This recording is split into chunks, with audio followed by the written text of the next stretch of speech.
Olá pessoal, tudo bem? Vamos iniciar nossa aula da primeira série. E hoje nós vamos estudar um assunto muito interessante. O assunto de hoje é fatores limitantes e condições favoráveis para a manifestação da vida. Vocês sabem que para poder existir vida, existem condições. Em todo o ambiente existem fatores que podem colaborar para que a vida naquele local ela aconteça. Seja uma coisa chamada de fatores abióticos, seja outra coisa chamada de fatores bióticos. Então, nessa aula nós vamos aprender quais são esses fatores que limitam, então, a vida. Para começar, vamos fazer uma revisão da aula anterior. Então, olha só, nós sabemos que para se poder chegar até a biosfera ou chegar a um organismo, é necessário que se passe, por algum nível de organização dos seres vivos. Primeiro a gente começa com átomos, Por exemplo, podemos utilizar o átomo de carbono, o de nitrogênio, Ou qualquer um outro. E nesses, quando se junta átomos de diferentes, nós formamos uma molécula. Por exemplo, a molécula da água, H2O. Quando juntamos várias organelas, várias moléculas, nós formamos uma organela. Essa organela ela tem uma função que ela vai desempenhar dentro de uma célula. Então nós chegamos na unidade básica fundamental do ser vivo, que é a célula. Um conjunto de células vai formar o que chamamos de tecido. Por exemplo, tecido epitelial, tecido conjuntivo, tecido muscular. Um conjunto de tecidos com diferentes diferenciações no corpo e funções vão formar o que a gente chama de órgão. Por exemplo, nós temos os ossos, o coração, o pulmão, o fígado. Todos esses órgãos eles vão fazer parte aí de um sistema, que vai ser um sistema integrado. Por exemplo, sistema respiratório. Quais são os órgãos que fazem parte? O pulmão, o coração, o diafragma, que é um músculo.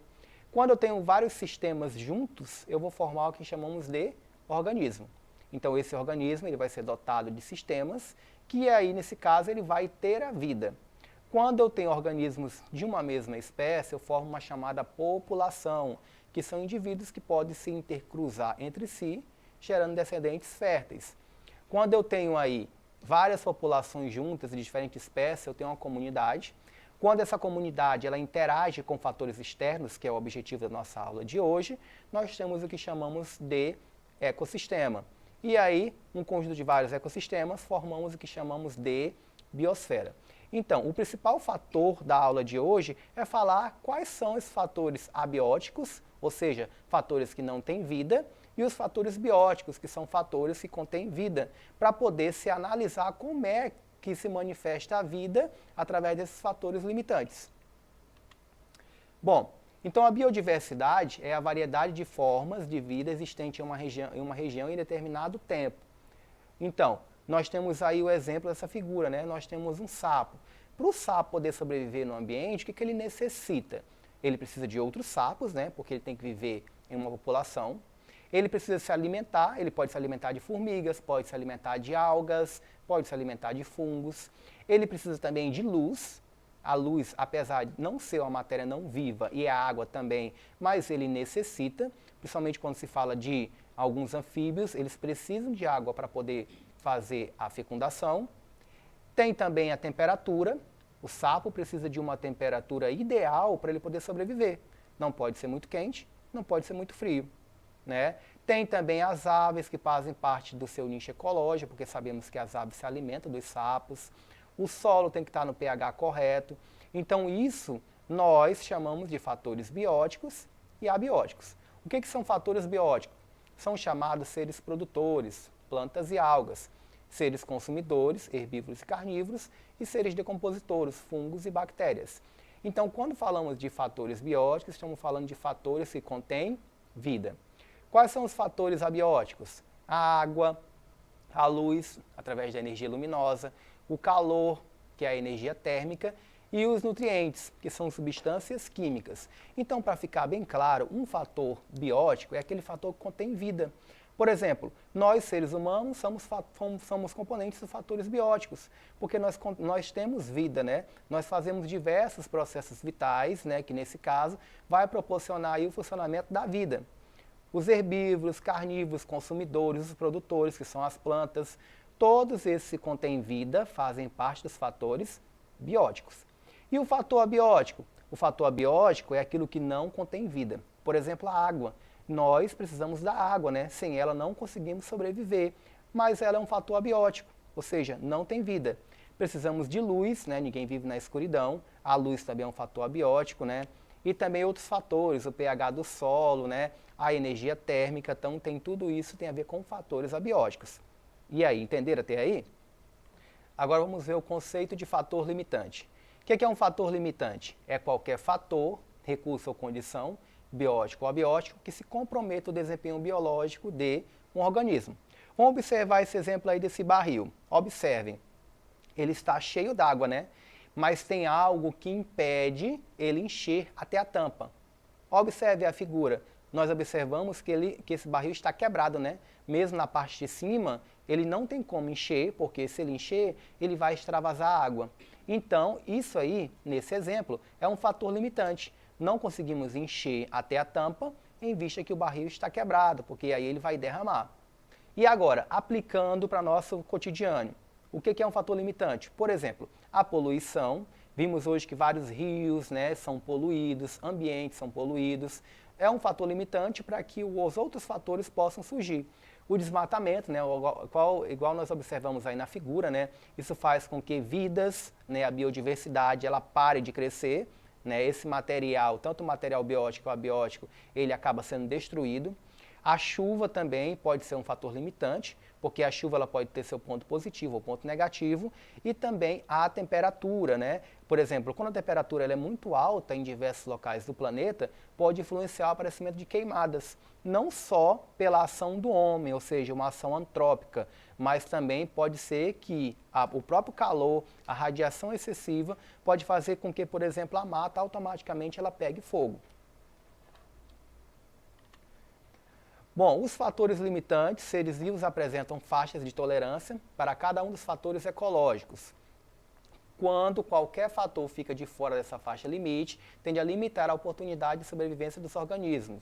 Existem fatores limitantes bióticos, que, por exemplo, é a competição, o predatismo, o parasitismo. E existem fatores abióticos, né, limitantes, como a temperatura, a água, a luz, nutrientes. Através da tecnologia, o homem tem ampliado a sua faixa de tolerância, de modo a sobreviver em regiões da biosfera fora dela. Então, os fatores limitantes abióticos, a competição, o predatismo, o parasitismo, ela tem que existir. Para se controlar, por exemplo, uma espécie em grande quantidade, é necessário que tenha predadores naturais. Não pode ficar de qualquer jeito. Então, isso a natureza regula esse fator limitante. A natureza também pode regular fatores abióticos, né, como, por exemplo, a água, luz, nutrientes. Nem sempre os nutrientes vão estar lá presentes no solo, por exemplo. Uma hora ele pode faltar. Dentre outros fatores que limitam o desenvolvimento dos organismos, destacam-se a temperatura, altas temperaturas ou baixas temperaturas, a luz, a água e gases atmosféricos. Em relação aos gases, sabemos que nós não respiramos somente o O2. Existe o nitrogênio, existe o gás carbônico, né, que é um gás mais tóxico. Então, são fatores que podem prejudicar o desenvolvimento dos organismos. A temperatura. A variação térmica de uma região define os limites de vida dos organismos. Em muitos casos, como ocorre nas zonas temperadas, as baixas temperaturas fazem os organismos migrarem ou hibernarem, alterando a dinâmica do ecossistema. Inversamente, os períodos quentes e secos das savanas africanas exigem o máximo de resiliência das populações que nela habitam. Animais adaptados de comportamento, migrações morfológicas. Nesse caso, a temperatura, quando a temperatura ela é muito alta, faz com que a escassez de água ela seja pequena, né? Quando a temperatura ela é muito baixa, ela faz os animais hibernarem. Então, para cada situação, existe um fator limitante. Quando se fala da luz, os organismos produtores dependem da luz para produzir moléculas orgânicas que lhe mantêm vivos. Muitas populações são adaptadas para sobreviver em locais com alta radiação e longos períodos iluminados, por exemplo, regiões tropicais. Assim como também existem comunidades adaptadas às condições de períodos curtos de luminosidade. A energia solar serve para aquecer o corpo dos animais e também auxilia nas suas taxas metabólicas, né, como, por exemplo, o que acontece nos répteis. E a água, ela é um fator essencial para a vida de todos os seres vivos, seja como recurso ou local de vida. O balanço hídrico de um ecossistema é vital para a manutenção de seu funcionamento. Esse balanço é mantido pelo ciclo da água, fluxo dos rios, tempo de residência da água nos lagos e acesso a fontes de água subterrânea, o estresse hídrico e às vezes se torna tão devastador para um ecossistema que pode levar ao colapso de toda a comunidade. Então nós sabemos a real importância da água, né? Sabemos que em excesso, por exemplo, a nossa região do Acre, ela pode provocar inundações, enchentes, né? Pode aí influenciar na vida de vários moradores dessa região. E também sabemos que quando tem muita baixa nos rios, a água falta em alguns bairros, não só para os seres humanos, mas como também para outros animais. Então tem esse estresse hídrico aí presente. E nós temos os gases, né? O ar atmosférico é constituído por uma mistura de diversos gases, traços como nitrogênio, oxigênio, gás carbônico, gases nobres. O oxigênio e o nitrogênio são gases mais abundantes, sendo que outros gases são encontrados em quantidades menores. O oxigênio presente no ar atmosférico é de extrema importância para a manutenção da vida no planeta. O oxigênio é usado na respiração de todos os seres vivos e também é necessário para que ocorra a combustão. Então sabemos que com relação aos gases, nós não respiramos somente o O2, né? Sabemos que está presente o CO2, né, que é um gás tóxico. Existe também o nitrogênio, que é o gás que está mais presente aí em toda a atmosfera. Então sabemos qual a real influência que esses gases têm para a manutenção da vida no planeta. Vamos agora para o nosso exercício. Vamos ver o que nós aprendemos até agora. O esquema a seguir mostra os fatores do ambiente que vive um sapo. Então nós estamos observando aí aquele mesmo esquema que vimos lá no começo. Nós temos aí algas, fungos, luz, água, formigas, temperaturas, aves, pH do solo e o próprio sapo. Nesse ambiente, os números de fatores bióticos e abióticos são respectivamente: letra A, água e formiga; B, temperatura e pH do solo; C, sapos e algas; D, fungos e água; letra E, algas e água. Então, qual seria a resposta? Qual seria o fator biótico e abiótico? A resposta certa, então, é a letra D. Então, o fungo seria um fator biótico e a água seria um fator abiótico. Vamos para a questão número 2. Os pés de café de uma fazenda, depois de prejudicados por uma geada, tiveram suas folhas infestadas por um fungo e suas raízes lesadas por nematóides que nelas se instalaram.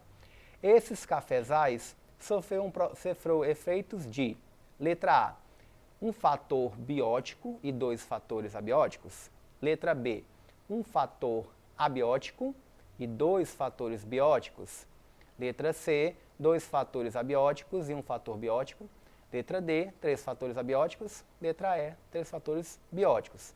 E aí, qual seria a sua resposta? A resposta correta é um fator abiótico, que nesse caso seria a geada, e 2 fatores bióticos, seria a infestação do fungo e os nematóides, né, que atacaram as raízes. Então, gostaram da aula? Espero que vocês tenham aprendido. Para mais informações, acesse a aula, acesse a plataforma Eduque. Muito obrigado e até a próxima aula.